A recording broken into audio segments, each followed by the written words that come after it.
सर्दी की एक रात, एक दर्द भरी दिल छूने वाली कहानी। इतनी ठंड में जब हम अपने घरों में आराम कर रहे होते हैं और रजाई से निकलने का बिल्कुल भी मन नहीं करता। सोचिए, इतनी ठंड में सुनसान राहों में बेसहारा लोगों का क्या हाल होता होगा। न उनके पास घर होता है, न ठंड से बचने का कोई साधन। रूह कांप जाती है ये सोचकर कि अगर इनके जगह हम होते तो क्या होता। आज ये कहानी आप लोगों के साथ शेयर करते हुए मैं आप लोगों से निवेदन करती हूँ कि इस कि मानवता को मरने ना दे, एक दूसरे की मदद करें। मैं थक हार कर काम से घर वापस जा रहा था। कार में शीशे बंद होते हुए भी जाने कहां से ठंडी ठंडी हवा अंदर आ रही थी। मैं उस सुराग को ढूंढने की कोशिश करने लगा, पर नाकामयाब रहा। कड़ाके की ठंड में आधे घंटे की ड्राइव के बाद मैं घर पहुंचा। कार अंदर कर जब दोबारा गेट बंद करने लगा, तभी मैंने देखा एक 8 से 10 साल का बच्चा अपने कुत्ते के साथ मेरे घर के सामने फुटपाथ पर सो रहा है। वह एक अधफटी चादर ओढ़े हुए था।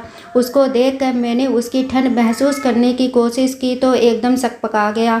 मैंने मोंटे कार्लो की महंगी जैकेट पहनी हुई थी, फिर भी मैं ठंड को कोस रहा था। और बेचारा वो बच्चा, मैं उसके बारे में सोच ही रहा था कि इतने में वो कुत्ता बच्चे की चादर छोड़ मेरी कार के नीचे आकर सो गया। मेरी कार का इंजन गर्म था, शायद उसकी गर्माहट कुत्ते को सुकून दे रही थी। फिर मैंने कुत्ते को भगाने की बजाय उसे वहीं सोने दिया और बिना अधिक आहट किए पीछे का ताला खोल घर में घुस गया। सब के सब सो रहे थे। मैं चुपचाप अपने कमरे में चला गया।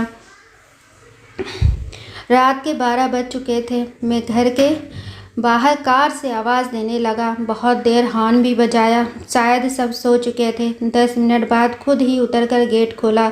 सर्द रात के सन्नाटे में मेरे जूते की आवाज़ साफ सुनी जा सकती थी।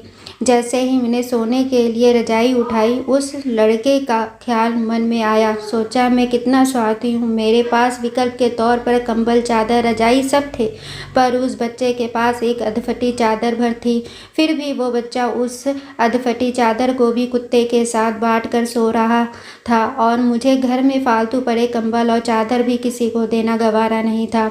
यही सोचते सोचते ना जाने कब मेरी आंखें लग गई। अगले दिन सुबह उठा तो देखा घर के बाहर भीड़ लगी हुई थी। बाहर निकला तो किसी को बोलते सुना, अरे वो चाय बेचने वाला सोनू कल रात ठंड से मर गया।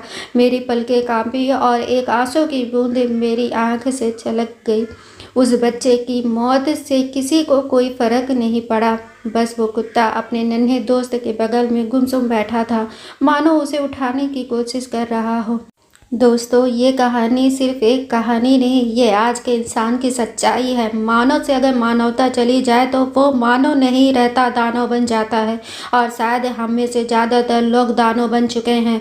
हम अपने लिए पैदा होते हैं, अपने लिए जीते हैं, अपने लिए ही मर जाते हैं। ये भी कोई जीना हुआ? दोस्तों, अगर ये कहानी आपके दिल को छू गई हो तो प्लीज़ चैनल को लाइक, शेयर एंड सब्सक्राइब करें।